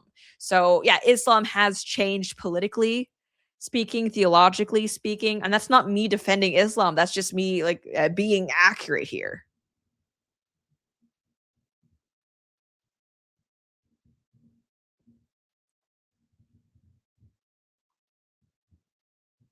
GST DeAndre, Islamism is the strict application of Islam. So, okay, but did you know that actually the Quran doesn't say anything about a burqa or about a hijab? Again, I'm not trying to defend Islam here, but I think if you're going to criticize something, if you're going to interact with it, you should at least be accurate about it. And you do need to be careful to not. There's also there's propaganda out there to make it seem like migrants are good and we should have open borders. There's also propaganda, I will say, out there to make it seem like Muslims are subhumans who we should be bombing all the time. And I support none of it. Okay, I don't want them over here, but I also don't want to bomb them in their own countries, which I think is a pretty reasonable take, in my opinion. She is opposed to the only thing good about Islam, women being modest. I'm not opposed to women being modest. I've gotten hate because I defend the idea that women should be free to wear the hijab. There was like a measure that was supposed to go into play. I don't know. I don't support banning the hijab at all, actually. But let's continue on. We have Taylor Swift. I can't think of a good intro segue to talk about like religious radicalism and then Taylor Swift. I don't know. Here you go. Let's talk about Taylor Swift. She is getting married to Travis Kelce, the football player, today, maybe, or sometime this weekend. And it's a big deal for, I guess, white women between the ages of like 15 to 35. I feel is kind of like the Taylor Swift demo. And she's going to be getting married. I thought this was a joke at first because I couldn't. It just seems so tacky, but they're going to be married in Madison Square Garden. I didn't know that was a thing. And so New York City, or at least parts of it, are kind of getting shut down. Mactronic Man, I'm not sure if that makes her really patriotic or not. I don't know. Like Madison Square Garden, 4th of July. I love America, but that just kind of seems like a tacky wedding venue. I don't know. It's strange. I don't understand it. I think it's because there's like going to be 1,000 guests. And so maybe they need you're saying your I do's. Meanwhile, you're on the Jumbotron. I don't know. Call me old fashioned. Just doesn't really seem like a classy wedding. Anyway, Variety, the reporting, Taylor Swift and Travis Kelce have donated $26 million to more than 20 charities this weekend ahead of their reported New York wedding. Recipients include City Harvest, Food Bank, New York Cares, regional food banks, Helping Harvest, Feeding America, ASPCA, Grammy in the Schools, Dolly Parton's Imagination Library. So it's like different charities, and they were getting flack amongst a certain part of the internet for donating to safe charities. It's been noted that there's no LGBT charities on here. There's no like immigrant charities. Who cares? Good for them. It's a nice thing to do. People are saying it's just to buy public opinion and favor for shutting down New York, but it's like whatever. They didn't need to give all that money to charity. Good for them. I think like keeping it neutral and just safe food banks, animal welfare. Who can hate that? Apparently the woke people for not being woke enough, but still, that's a nice thing. We love voluntary charity by at the hands of millionaires. Wedding guests include Beyonce, Jay-Z, Ed Sheeran, Kane Brown. But it's like, I don't know. Maybe it's just me, but I feel like, yeah, Arkantos, it's a show, not a marriage. This is a spectacle. Like, I don't know, Taylor Swift, are you actually friends with Miranda Lambert, or is it just this kind of like celebrity thing? I don't know. I'm not a big wedding person though. Maybe I'm wrong. Maybe you guys disagree, but I kind of feel like in our culture, weddings very much overshadow marriage. It's like people love a big party. You know, that's fine, but the important part of it is the marriage, which is like, I think we should care more about marriage, less about weddings. Yeah. Inedible China. No LGBT charities included. Cancel the wedding. Yeah. And New York Post has reported NYPD was seen securing Madison Square Garden for Taylor Swift and Travis Kelce's wedding. American AF. Oh, so Taylor Swift wants a wall around her wedding, but not our country's border. Yeah, accurate to point out the hypocrisy there. Daniel Turner says Taylor Swift emits 8,300 tons of CO2 emissions every year because, you know, she takes the private jet to go to her kitchen for a glass of water. He says the average American emits just 16. Zohan Mamdani wants New Yorkers to set their AC thermostats to 78 degrees. Meanwhile, the AC will be blasting at Taylor Swift's wedding celebration at Madison Square Garden. So I don't know if you guys saw that Mamdani post, but there's a heat wave over a lot of the country right now, including New York. And so he's asking people to keep their thermostats to 78 degrees to preserve the power grid, to not overload it. You can, like, obviously there is zero chance that Taylor Swift's wedding at Madison Square Garden will be at 78 degrees. Like, that's just, and people are memeing on that. You're sweaty Taylor Swift, sweaty Travis Kelce. Yeah, no, the celebrities, they're going to be at like a cool 68. You could bet your bottom dollar. McFlurry Man on Twitch. I'm guessing she will divorce in 1 to 3 years. Then she will use it as fuel for her new album, like her past breakups. I hope not. I hope they have a lot of kids and have a very happy marriage together. But I don't know. As someone who's like listened on and off very casually to Taylor Swift for like years now, after this many breakups, kind of seems like maybe she's contributing to the problems. That's just, my 2 cents. I hope not, though. Congratulations to the happy couple. I hope they have a lot of kids and that Taylor Swift publicizes each one of her pregnancies and spurs a baby boom in America. That's my dream. Arkantos, a lot of kids. She's almost 40. I think she's like 36. She could definitely still have at least, I think, 3 kids if they get to it. I don't think that's out of the question. But now let's get to some other videos. Here we go. Oh yeah, so we do have a new viral video that we have the I guess the British police to thank for its virality. The Birmingham police reported on July 2nd, we are aware of footage showing the arrest of a man after a disorder on Broad Street. At 1:30 a.m. on 21st of June, officers found a group of men fighting. As the incident was dealt with, an officer was punched. One man was arrested and charged with assaulting a police officer. It says the incident has been reviewed and we have no concerns over the officer's actions, and we are satisfied that they are reasonable and proportionate in the circumstances. This is what's interesting, because so far it's just like, okay, there was like some bar fight, who cares? But then the police say, we would ask that footage is not further shared to allow the legal process to take its course. Why? What's going on? Why are the police asking for footage to not be shared of something that makes me suspicious, raises my eyebrows? And so here we have the footage. Bearing Bear, Naughty Boy, actually went ahead and shared it. And it turns out this is yet another example of British police and also a female officer being retards and, excusing migrant behavior while like absolutely throwing the hammer down on the white man. Let's take a look here. I'll try to describe it for the podcast people. So it looks like we have a single white guy being accosted by a group of black people.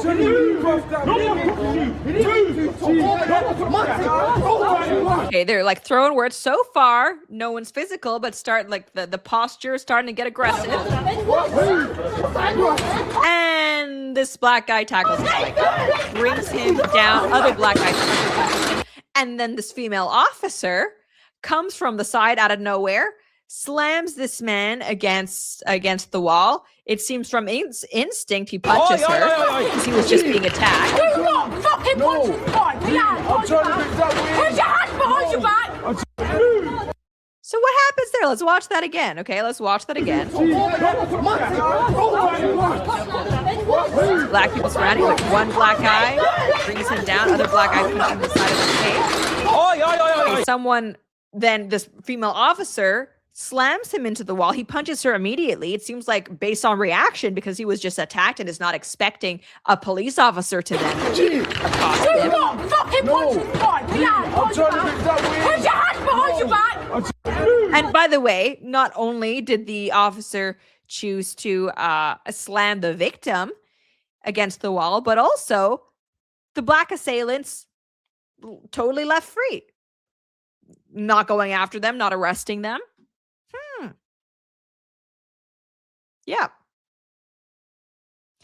Yeah, world star stuff, incompetence on full display. Axel Foley rumble, the British government truly hates its people. So people are mad about this, understandably so. Because I mean, it seems almost like a less severe, thank goodness, version of what happened with Henry Novak, where the British female officer chooses to go after the white guy who was the victim in this situation. Yeah, there's a community note on the Birmingham police post saying the footage in question disproves the police account of the incident. It is of the public interest for it to be shared far and wide to ensure a just outcome for the male who has been arrested and aid him with any civil action he may wish to take against the police. So to be clear, now that we've seen this footage, let's revisit what the police have said about it. Officers found a group of men fighting. It kind of seems like officers found one man being attacked by a group of black men, to be clear. It says, as the incident was dealt with, an officer was punched, one man was arrested and charged with assaulting a police officer. What about the men who assaulted the white guy? Are they not going to be arrested? Are they not going to be charged? Yeah, Arcatos rumble, not even two-tiered, just anti-white. Honestly, it seems like that. McFlurry Mac, she had to assert dominance somehow.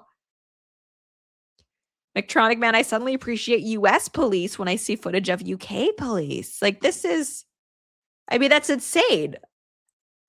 Like, the British people, you have reason to be mad. Okay, you have reason to be mad. I hope this guy gets off free because he clearly didn't do anything wrong. And I hope he sues them. You know, liking that, you know what? Reposting this.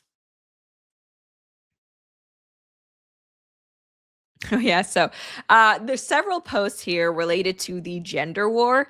And it's funny because feminists, they amuse me. Feminists, I mean, they're kind of like toddlers who want to pick a fight with the older brother who's 13, right? It doesn't make sense. There's a lot of big emotions attached to it, but ultimately any fight would go pretty obviously just one way. That's how I view the gender wars. Like feminists, they love to talk a big talk, but it's like, let's be clear. Any rights that we have in the West as women, it's due to the grace and good nature of the men here. Because if this were to actually be a gender war, not a fake feminist one, but a real gender war where men were trying to harm women, it would look like Afghanistan. Not a good place to be a woman, right? Because without men to protect us or help us, women would kind of just be at the whims of the bad guys, honestly. So when I see posts like this from this feminist, they're lucky we only want equality and not revenge. Girl, like, do you think you're being intimidating? Do you think you're being a badass? What do you think a bunch of women would do to men who were actually sexist? If it were like women, feminists versus actually sexist, patriarchal men, what do you think you would be able to accomplish? Nothing physically, that's for sure. In terms of institutional power, let's be real. The only reason why a lot of women are in the positions of power they are in is because of like DEI feminist initiatives. So it's like, I don't know, what power do you think you hold? pretty insane. And so like relevant short. And by the way, for people who are listening on the podcast, I feel like it's worth mentioning that the woman saying all this weighs like 300 pounds, but here. Women hate men as a system. Men hate women as people. And it's like when we say we hate men, we are really saying we hate the patriarchy. We really hate the system that keeps men in power and keeps men harming us. Men hate us as people. Men hate us individually. Yeah. And sometimes people are like, why are you so angry about the patriarchy, Kristen? I don't think people are aware of like the level and the quantity of things that their fathers and brothers and grandfathers and friends and boyfriends and husbands have been saying to me for like 13 years, constantly, every day. I am not overreacting. I am reacting appropriately. Okay, here's the thing. I'm not going to deny that a lot of men probably hate her. What I'm going to push back on, though, is the idea that they hate her because she's a woman and no other reason. I don't get like a ton of men hating me. I get liberals hating me. But I don't have a ton of men hating me just because I'm a woman. And if you are a woman in 2026 in a Western country and you feel like you look around and there's a lot of men who are hating you, instead of blaming men or the patriarchy, maybe some reflection. I don't know, maybe ask yourself, wow, is there something that I potentially am contributing to all of this negativity, to this situation? I don't know. Is it because I'm actually maybe going around saying I hate men? Is it because I'm maybe trying to shove my way into industries like and assert myself based on my gender and then complain that I don't have like, I don't know. Is there anything that you could be bringing to the table that would cause some men to go like, ooh, gee, I don't know about that. Also, mention her weight. Potentially, she is also getting pushback. Like, I'll be realistic. Because she weighs as much as a small cow. And like, that's the thing. But in America, in the West, we have the freedom. We have the freedom to make unhealthy choices by and large. We have the freedom to drink ranch as if it were water. That's fine. But you don't necessarily have the freedom from consequences of that or from judgment, right? Like, you're openly killing yourself via fried chicken. Maybe people are also commenting on that. Again, though, is that a man problem? I would say probably not. GG269 on Rumble. Men love femininity. We hate awful, crabby people in general. Yeah. One Citizen D, is it because she's fat, ugly, and stupid with a chip on her shoulder? And that's the thing, like, I don't think people should be bullied just for, if you're unattractive. Like, don't bully like ugly people. It's not nice. You can't change the way you look. But when you're someone like this, where it's like, okay, your weight, you can change it. And not only are these fat feminists fat, they're also very aggressive in trying to tell you that they're beautiful, convince you that they're healthy. It's like, okay, well then you invite commentary. You invite commentary upon yourself by the way that you are inserting yourself into the public discourse. And so, even if there was like a fat, ugly person, woman, but she was just sweet, she was jolly, minding her own business, I will go to bat that she should be left alone. Do not bully her. But that's clearly not this chick. Clearly not. Karasu 737, I'll kick freedom to practice restraint. Yeah. McFlurry Mac, has she considered that they don't hate her because she's a woman, but rather because she is whiny? Yes. And that's like, we see this all the time from insufferable people. They would rather, like, anytime they're getting pushback, they would rather blame some immutable characteristic and bigotry than just accept the fact that they're unlikable. Like, we see this, like, oh, you're just hating me because I'm a woman. No, it's because you're a bossy, argumentative harpy. You just hate me because I'm like, no, it's because you disproportionately are committing a bunch of crime. Like, the world in 2026, despite what you may hear, even online, is honestly a pretty tolerant place. Obviously, hate exists and you're bound to get hate no matter what you do to some extent on the internet. But it's like, if you're getting so much pushback that it becomes unbearable, that it's overwhelming, that it overwhelms the positivity, you might individually be contributing that. That's all I'm going to say. Maybe you have some role to play in this. Oh, this is funny. So from AF Post, Alex Karp says that most of the GDP is generated by men, despite most graduate degrees going to women, indicating a massive upheaval and economic correction in the future as a result of AI. Let's take a look at this. For people, I got in trouble for mentioning that, 37% of our GDP is female. 50% of Americans, 52 roughly, are female. There's a dislocation there. 67% of people who have gone into graduate school are female. These parts of the market are going to be put under massive pressure. It doesn't help to pretend we're not going to have these problems. In fact, the progressive position is progressive because you speak about problems like.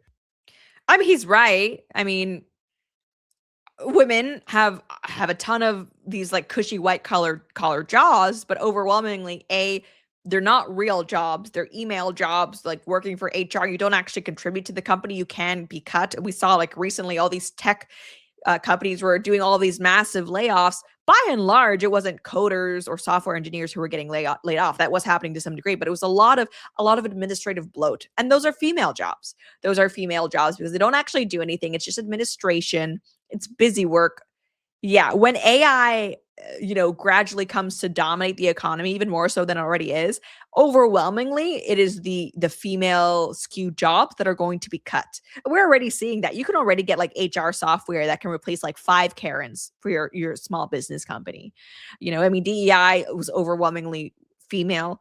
Women tend to like, there are very important jobs that women do. I mean, the most important thing a woman can do, obviously, is be a mom, which isn't necessarily going to be reflected in the economy. But even if you look at the economy, there are vital roles that are disproportionately women, right? We need nurses and we need care workers and all that. Like that's fine, but a lot of this stuff could probably be cut. And so, like going forward, I think we are going to, in a roundabout way, maybe see a return to tradition where more women are just working inside the home because AI has like done massive layoffs to all of these like female industries.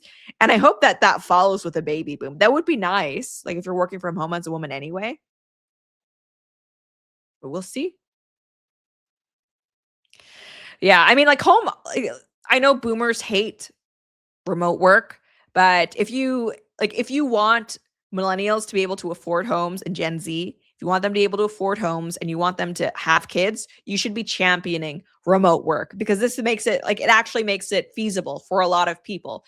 A lot of people can't afford to live just an hour commute outside the city, but hey, if you can work remotely, maybe you only go into the office once or twice a week, heck, even 3 times a week, you can have a much wider berth for searching for a house. And, a lot of moms like me, like you don't want to leave the house. Working from home makes everything so much easier. If you say you want to do like a 5-hour shift, you could do it in the home. It's actually 5 hours, right? You could just get a sitter. That's fine. Do some work.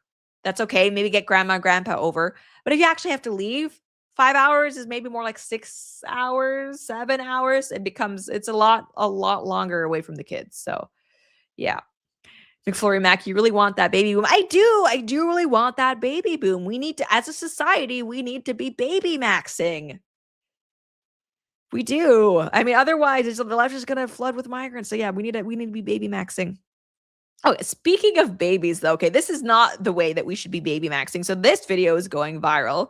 Here, let's look at it. So if you're listening to the show, it's a woman in a hospital bed with a newborn, and she's got wads of cash.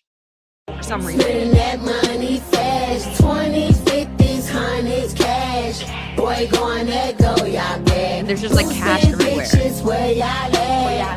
Why? I don't understand this. I've seen, and I don't mean to make this a racial thing if it's not, but it kind of seems like it is. I've seen like videos of Black people with wads of cash at like prom graduations.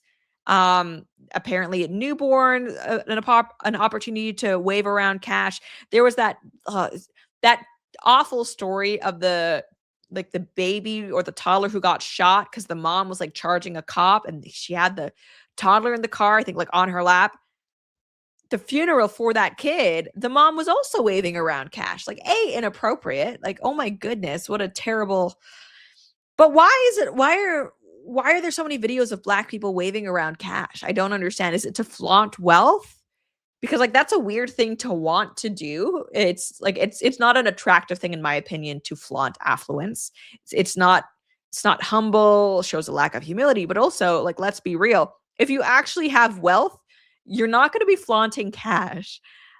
Like they've actually done studies of like that's not just me speaking. Socioeconomically, only poor people use cash by and large to this degree, especially if you're actually wealthy. You're not going to have your assets in cash. So it's like, why?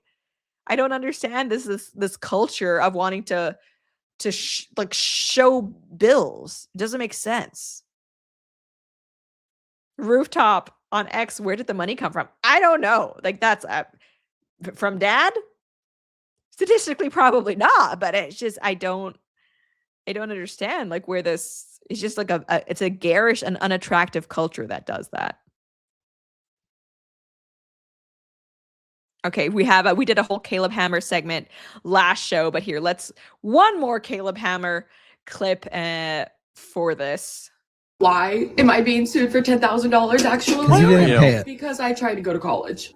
Because It's a woman being sued because she tried to go to college. What could that possibly mean? Surely it's not her trying to spin this in a way that's favorable. Let's watch. Graduated.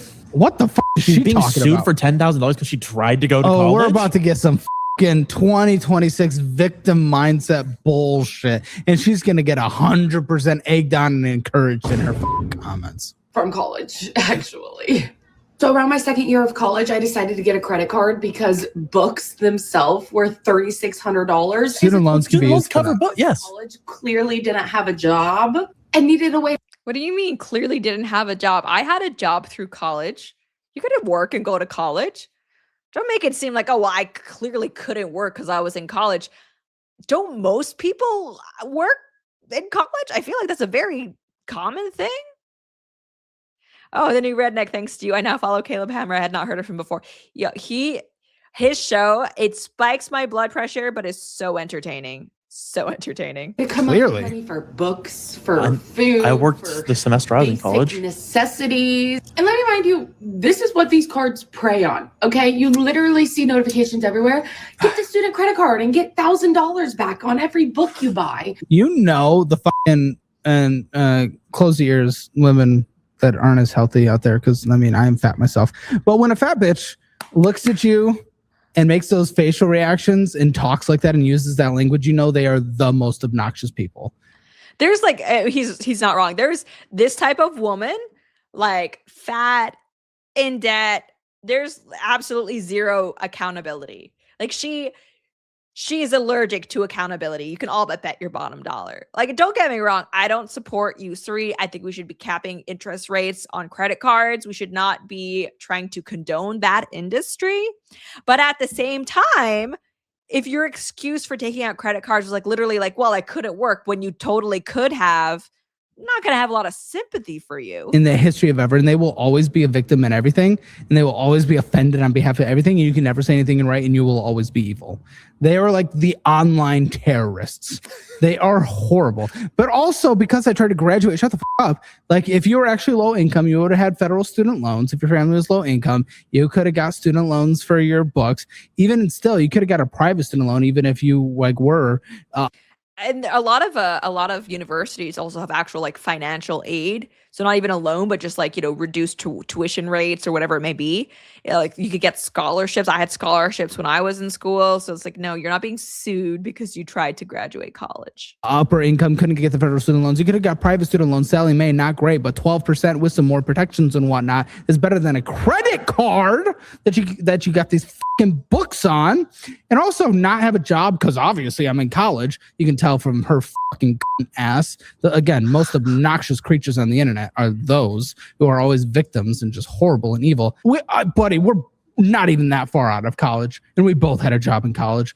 Most people have jobs in college. You could totally have a job in college, and if you don't have time, do what most people do, take fewer credits so you can work while in college, okay? You don't have to take 18 credits, take less so you can spend more time working to help pay.